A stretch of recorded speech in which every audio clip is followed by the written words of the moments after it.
Hi, Ben Carpenter here. I'm going to address quite a controversial topic within the fitness industry, something that a lot of people argue about, and that is whether bread is bad for fat loss and for body composition purposes. Before I start the video, I'm going to give a little kind of introduction, if you will. In my opinion, my very humble opinion, I think a lot of personal trainers have a slight fault with their thought process. So, for example, if someone cuts bread out of their diet, they lose a lot of fat. Suddenly, every one of their clients is doing that as well. Now, it's important to say that what works for one person and what works for someone else aren't necessarily going to be the same thing. One of the other issues with bread, and this is something that I've done myself, is let's say someone goes from eating a lot of bread to eating no bread. Of course, they're going to lose fat. If the byproduct of cutting bread out is a significant reduction in caloric intake. So if someone goes from eating half a loaf of bread a day to eating no bread per day, and they don't change any of the rest of their diet, their carbohydrate intake significantly decreases, their caloric intake significantly decreases, and they lose body fat. But was bread the issue? Or was it simply portion control? If they'd eaten the same amount of potatoes, for example, would they have come with the same conclusion? So I'm going to do this as objectively as possible. Due to medical reasons, I personally do not eat bread. That's my kind of bias out of the way. However, I do not try and inflict my own ideology on other people because I don't think that's right. So a lot of the time I'll actually give you advice which I personally don't follow because I still think it's good advice. So, some research. This is very important research in my opinion. There was a study which compared bread to a no bread group. Now, unlike a lot of people who cut bread out and therefore cut their caloric intake, what this study did was over a 16-week period, it matched protein, carbs and fat amongst both groups. So rather than one group having a very high carbohydrate intake, they had carbohydrate intake standardized. So the group that weren't eating bread were eating a higher amount of pasta, potatoes, rice, legumes, etc., etc. So what this study did was specifically addressed whether bread itself is bad rather than the high carbohydrate intake that people might be ingesting or the caloric consequence of that diet. So this is specifically addressing whether bread itself has any impact on weight loss or body composition versus other foods of a similar nature. Long story short, in this 16-week study, both groups were matched for a 1,500 calorie intake per day.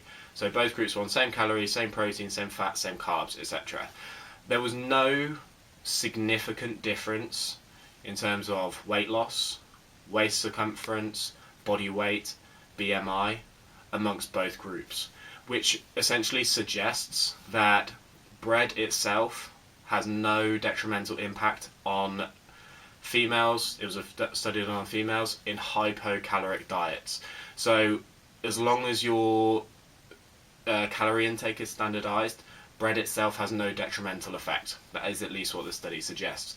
Now, something that's perhaps even more important from this study was the benefit of the bread group was that the overall compliance of the diet was significantly higher in the bread group.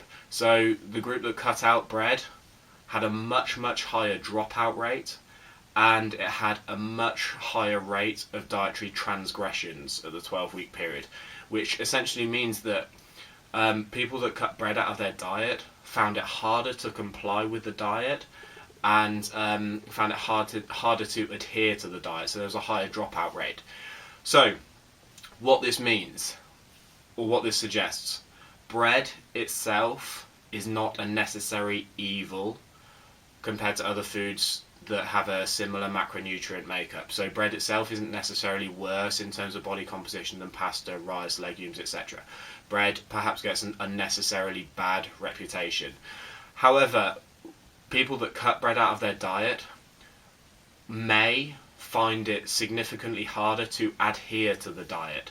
So if you're someone that's trying to cut all bread out, but they're substituting for potatoes, etc., etc., you won't necessarily get any greater results in terms of body composition, but you may find it harder to stick with this diet.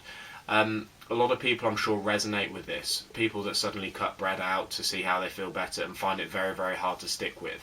So this is kind of clinical evidence to support that. Now, it's important to state that some people who remove wheat or remove gluten from their diet may feel better, perhaps due to the removal of an allergen or something they're intolerant to.